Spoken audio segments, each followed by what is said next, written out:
ये टेंडर उन स्टेट्स में ही क्यों मिला जिन स्टेट्स में बीजेपी की गवर्नमेंट थी? जैसा कि तुमने अभी देखा उसे ही मैं रिक्रिएट करने वाला हूँ फोन पे। तो इस क्लिप को बनाने के लिए सबसे पहले तुम्हें आना है अलाइट मोशन में और प्लस वाले आइकन पे जाने के बाद सारे इमेज को इंपोर्ट कर लेना है अलाइट मोशन में। तो चलो मैं सारे इमेज को एक एक करके इंपोर्ट कर लेता हूँ और सारे इमेज को इंपोर्ट करने के बाद एक एक करके इसे हाइड कर देंगे। तो सबसे पहले इस इमेज को एनिमेट करेंगे। इसके लिए मूव एंड ट्रांसफॉर्म में जाकर के इसे पूरे कैनवस पे फिट कर लेना है और सबसे पहले स्टार्टिंग पे एक की फ्रेम लगाएंगे एंड रेफरेंस वीडियो में जहां पे इमेज पूरा कैनवस पे फिट होता है वहां पे एक की फ्रेम लगाएंगे लाइक यहाँ। और स्टार्टिंग के की फ्रेम पे आकर के इसे पूरा जूम करेंगे लाइक इतना। और अब इसमें स्मूथ एनिमेशन के लिए एक कर्व लगाएंगे just like that. I think मुझे इसके की फ्रेम को आगे लाना पड़ेगा लाइक इतना।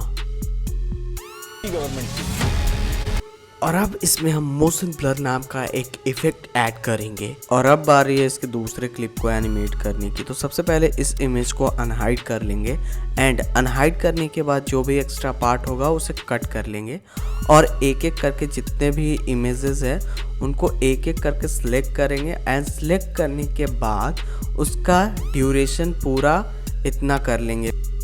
और अब इस वाले इमेज को एनिमेट करेंगे। तो सबसे पहले मैं इसे ऊपर कर लेता हूँ और जब ये ऊपर हो जाए तो इसका स्टार्टिंग में एक की फ्रेम लगाएंगे एंड रेफरेंस वीडियो में जहाँ पे इमेज ख़त्म हो रही है वहाँ पे एक की फ्रेम लगा के इसको नीचे डाउन कर लेंगे। नीचे लाने के बाद सबसे पहले इसे हमें पूरे कैनवस पे फिट कर लेना है और फिट करने के बाद इसमें स्मूथ एनिमेशन के लिए कुछ ऐसा ग्राफ बना देना है और इसे एक बार चेक कर लेंगे। ये टेंडर उन स्टेट्स में ही क्यों मिला जिन स्टेट्स में बीजेपी की गवर्नमेंट थी? थोड़ा थोड़ा इमेज खाली लग रहा है तो उसे ठीक करने के लिए इसके एडजस्टमेंट पे जाकर के इसे बड़ा कर लेंगे। इसमें बीजेपी की गवर्नमेंट थी। हाँ, अभी ये एकदम परफेक्ट हो चुका है।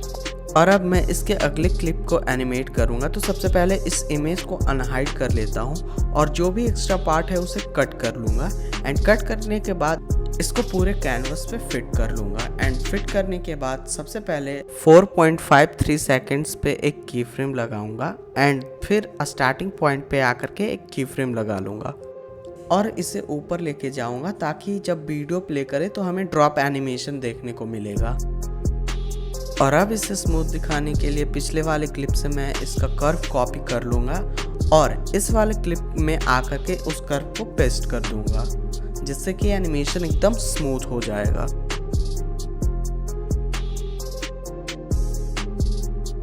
और अब इसमें फिर से मोशन ब्लर वाला इफेक्ट ऐड कर देंगे और अब इसके अगले क्लिप को एनिमेट करेंगे। तो सबसे पहले उसे अनहाइड कर लेते हैं एंड जो भी एक्स्ट्रा पार्ट होगा उसे कट कर लेंगे और इसे पूरे कैनवस पे फिट कर लेंगे और इसके एंड पॉइंट पे की फ्रेम लगा लेंगे एंड स्टार्टिंग पॉइंट पे की फ्रेम लगा करके इसको ऊपर की ओर ड्रैग करेंगे जिससे कि ड्रॉप वाला एनिमेशन क्रिएट होगा। और एनिमेशन को स्मूथ दिखाने के लिए ग्राफ के कर्व को पेस्ट कर देंगे और इस वाले इमेज में भी मोशन ब्लर वाला इफेक्ट ऐड कर लेंगे।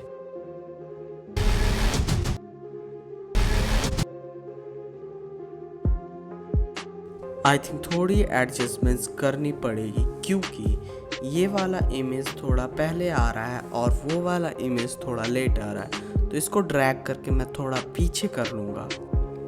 अभी एकदम ठीक हो गया। अब इसके अगले इमेज को एनिमेट करेंगे। तो जहाँ पे ये इमेज है सबसे पहले मैं इसको नीचे ले आता हूँ और इसे अनहाइड कर लूँगा और इसके जो भी एक्स्ट्रा पार्ट है मैं उसे कट कर लूँगा।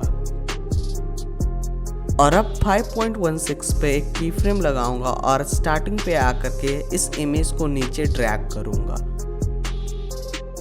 और एनिमेशन को स्मूथ दिखाने के लिए इसके ग्राफ के कर्व्स को पेस्ट कर दूंगा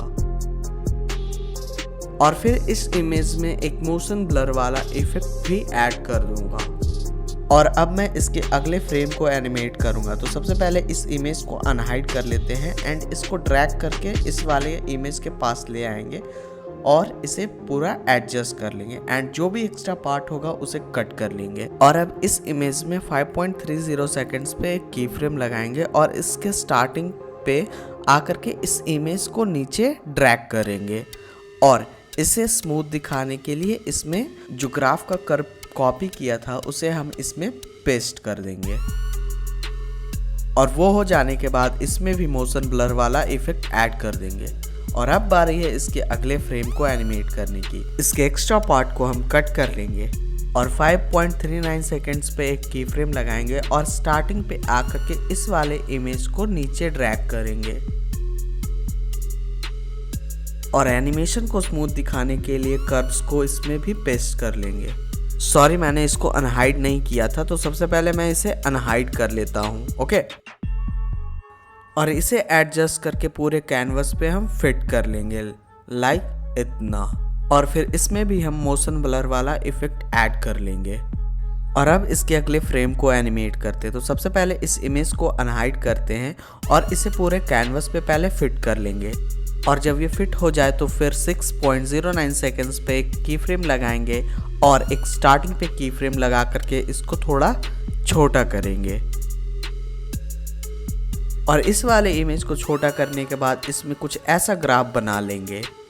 और वो हो जाने के बाद फिर से 6.57 सेकेंड्स पे आकर के एक की फ्रेम लगाएंगे और इसे थोड़ा जूम कर लेंगे। और जूम हो जाने के बाद इसमें भी हम मोशन ब्लर वाला इफेक्ट ऐड कर लेंगे।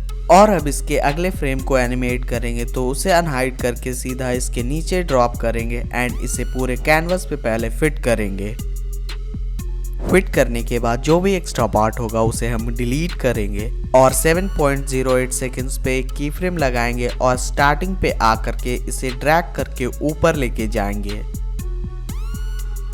और इसके भी एनिमेशन को स्मूथ दिखाने के लिए ग्राफ वाले सेक्शन में आकर के कर्व्स को हम पेस्ट कर देंगे एंड इसमें भी हम मोशन ब्लर वाला इफेक्ट ऐड कर लेंगे।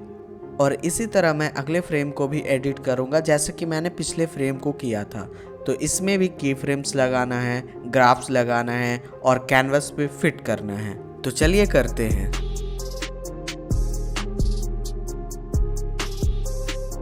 और वापस से इसमें हम मोशन ब्लर वाला इफेक्ट ऐड कर लेंगे। और अब इस फ्रेम को एनिमेट करने के लिए सबसे पहले एक्स्ट्रा पार्ट को कट करेंगे एंड 7.38 सेकेंड्स पे एक की फ्रेम लगाएंगे और एकदम स्टार्ट पे आकर के इसे लेफ्ट टू राइट लेके जाएंगे। और इस फ्रेम को स्मूथ दिखाने के लिए कर्व्स को हम पेस्ट कर देंगे और इसमें भी हम मोशन ब्लर वाला इफेक्ट ऐड कर लेंगे।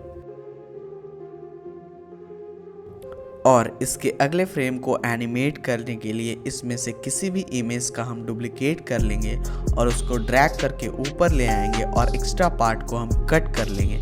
और फिर 7.51 सेकेंड्स पे की फ्रेम लगाएंगे और स्टार्टिंग के की फ्रेम पे लगा करके इसको राइट टू लेफ्ट स्वाइप कर लेंगे। और इसके एनिमेशन को स्मूथ दिखाने के लिए कर्व को हम इसमें पेस्ट कर देंगे। और वापस इसके अगले फ्रेम को एनिमेट करने के लिए वापस से हम उसी प्रोसेस का रिपीट करेंगे। डुप्लीकेट करेंगे, एक्स्ट्रा पार्ट कट करेंगे और ड्यूरेशन के अकॉर्डिंग उसको सेट करेंगे। तो चलिए करते हैं।